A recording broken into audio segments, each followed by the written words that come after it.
What's going on, guys? Welcome back to another fly tying tutorial. Today I'm going to be tying up a little stonefly.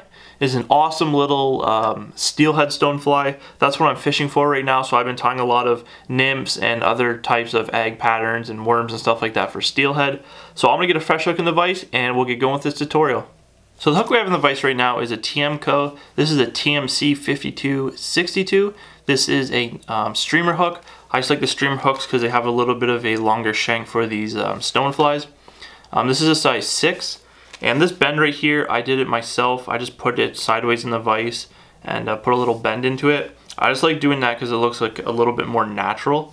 We're going to throw a bead on here. This is going to be just a brass gold 5/32 bead. And we're not going to put any weight on it just because with these steelhead, if I need to, I can just add a couple split shots to my line. I'd rather that than waste some wire that I could put on nymphs or something like that. So that's just a personal preference. You can put about 10-15 wraps of 0.015 lead-free wire if you want to get down a lot quicker. The thread we're using is just some UTC 70 denier, and this is olive. And we're just going to start our thread right behind this eye of the hook, and we're just going to pull our bead back. And for our front legs, we are going to be using some Spanflex Flexi Floss. This is my favorite type of rubber material for when I'm tying in stoneflies, so that's why I use it a lot in my videos. But you can use round rubber if you like. This is going to be a dark, it's almost like an army green color. It almost looks black, but it's got a little tint of olive green to it. So I'm just going to tie this in.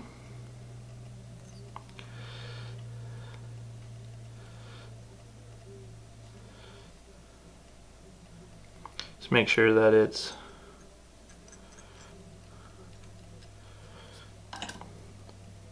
on the side of the shank there.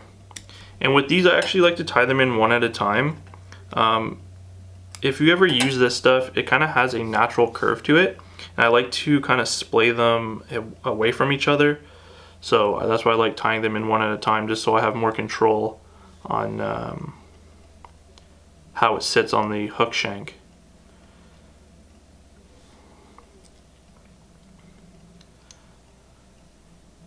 So once I get this in, I'll show you here.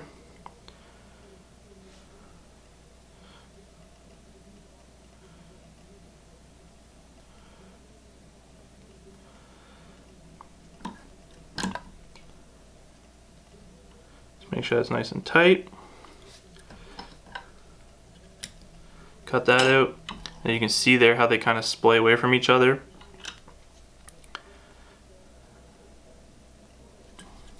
I'm just going to throw a little whip finish in here.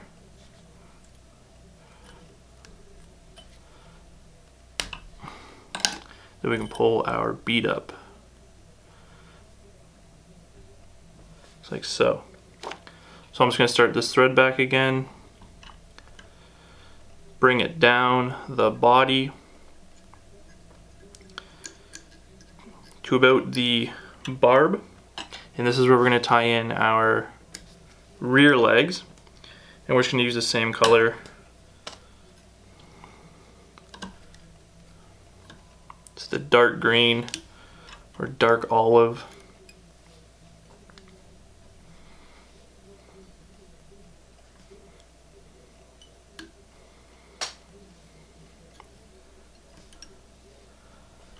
So I'm just making sure this is nice and tight here.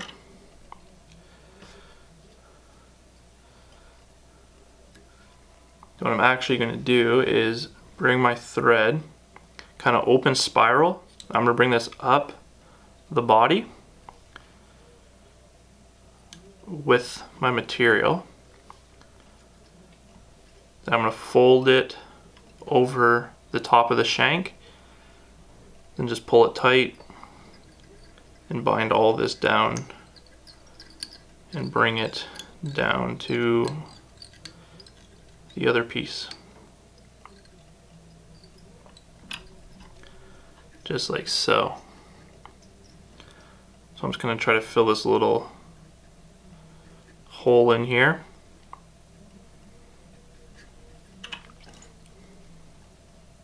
Let's cut that to a rough length right now. We're going to tie in the rib, and the rib's going to be this lighter olive color Spanflex. And I'm just going to tie this in right behind that bend.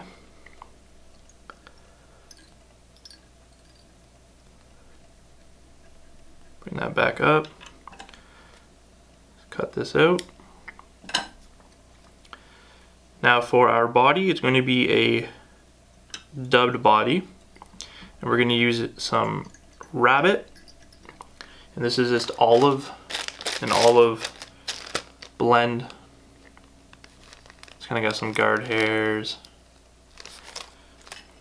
I'm just going to get a little beeswax here, put that on my thread, just so this stuff kind of sticks to the thread a little bit better. You can just dub some tighter noodles with, you could use just dubbing wax, but I can get my hands on this beeswax, so I use that instead.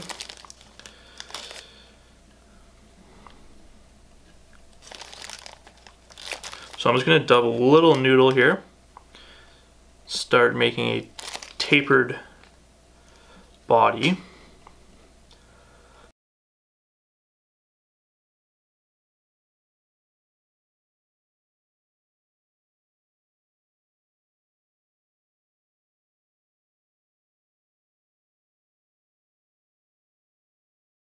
Now we can grab our ribbing material.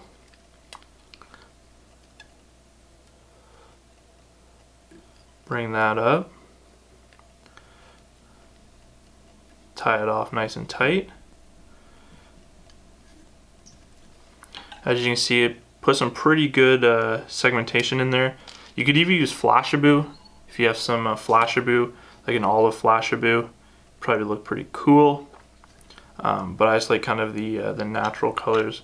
And as you can see, there's some pretty good bugginess coming off that without picking it out or brushing it out. So I'm just going to grab a little bit more of this dubbing, and I'm going to create a little bump here for our first set of legs. We're going to be tying 3 sets of legs in.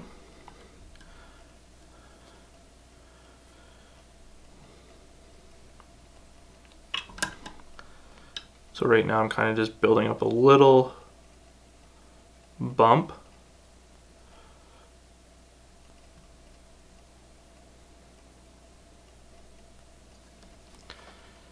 And for our legs, we're just going to be using some hen. This is the hen saddle, and this is just in a olive color. So we're just going to grab a feather off the hide here and prep it. So what I like to do is I just like to grab the feather, take all the kind of fluffy base off it, so I'm left with something like that. Then I like to just grab by the tip and kind of just pull all the fibers back like that. And this tip right here is going to be our tie-in point. That little guy right there. I'm just going to cut it so it's a little triangle. Then we're going to just tie that in. Make sure it's nice and tight in there. I like to just grab, pull up straight on this hen feather, and I'm just going to use my fingers and pull back the fibers so they're facing rearward. I'm just going to wrap it in. You can use hackle pliers for this. I just like using my hand mainly because I don't know where my hackle pliers are. So that's why I'm using my hand.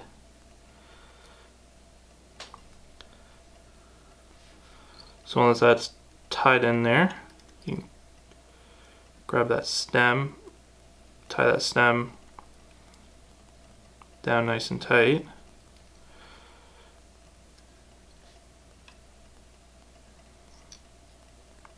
If you have any fibers kind of sticking forward, you can just grab them and kind of preen them back with your hands and just tie them just like so.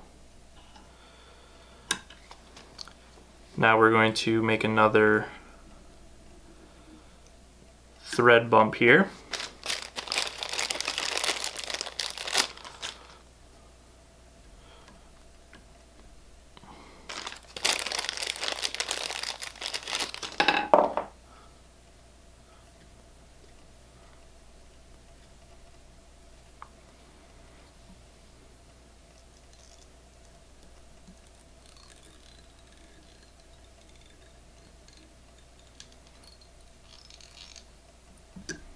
Just like so.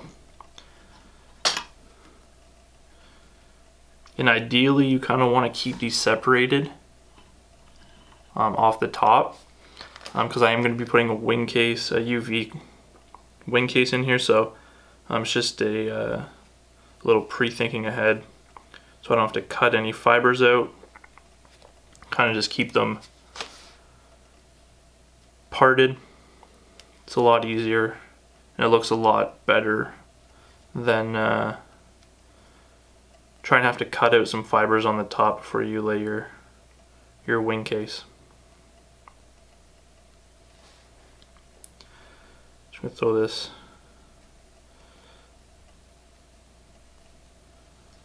other feather in.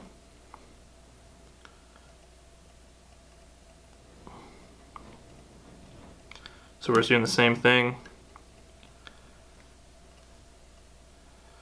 Trying to keep these pulled back at all times.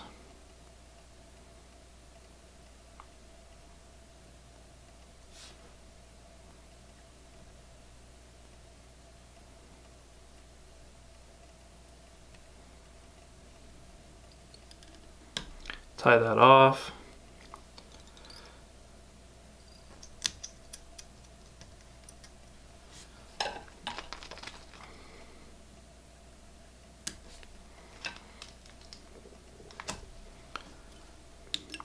Put a little wax on that thread.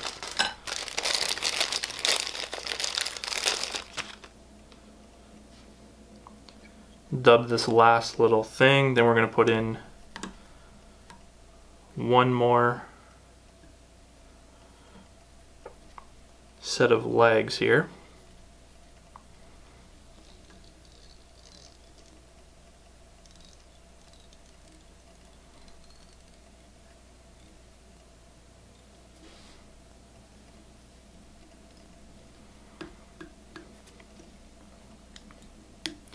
So as you can see, there's a little bit of space in between each one, and once those get wet, you'll actually kind of go down and mimic one set of legs. So there's going to be 3.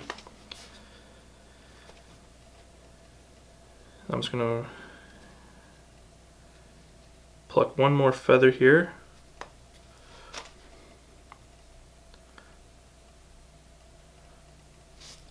Find a better one than that.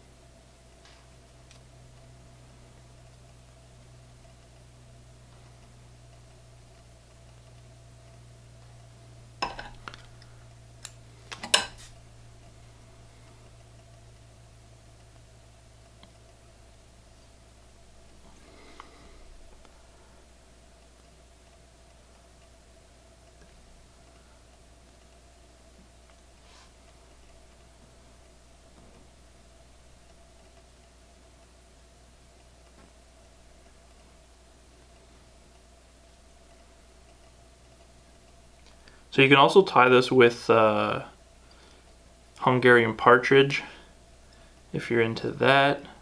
When I'm tying stoneflies, I like the hen, but I have tied them with Hungarian partridge. So that's a good substitute if you don't have hen. So I'm just going to put a little bit more of that wax on there and put this last dubbing ball here. Then we'll be ready to whip finish.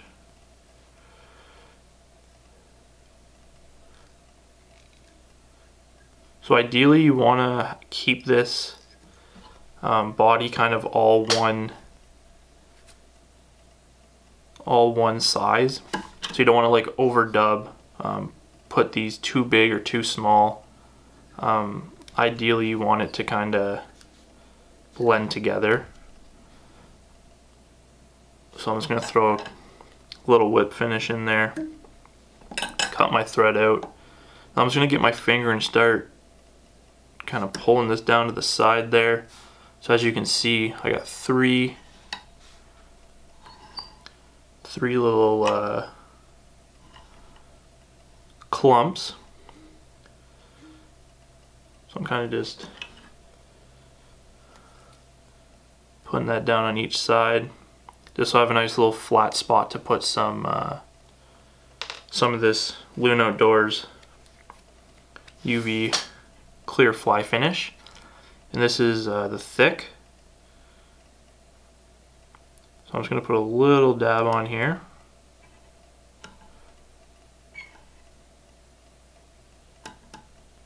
Kind of just move it around. So we're putting this right on top of that dubbing.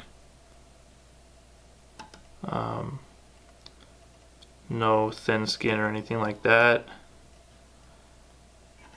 It's actually worked really well, and it binds down into all of the fibers there, so it makes it that much stronger.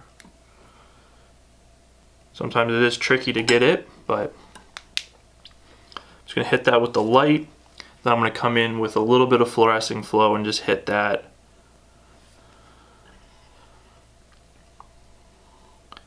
And it should be good to fish. So I pretty much tie these for steelhead and salmon. I mostly just fish for steelhead though. And this is my point fly, so this is the one that's going to get my little dropper down. So I just put a little bit of fluorescing flow on there. Should be good. I'm just going to cut these legs to about the size of the body, and you'll be good to go. So tie a couple of these up if you fish for steelhead. They're definitely killer little pattern. They're relatively quick to tie, and they have lots of movement and lots of bugginess packed into a little fly. So I hope you liked today's video, guys. If you did, give it a thumbs up. Subscribe if you haven't yet. If you have any questions about the fly or want to see the list of materials I used in this fly, you can check that in the description. Thanks a lot again for watching, guys, and we'll see you in the next one.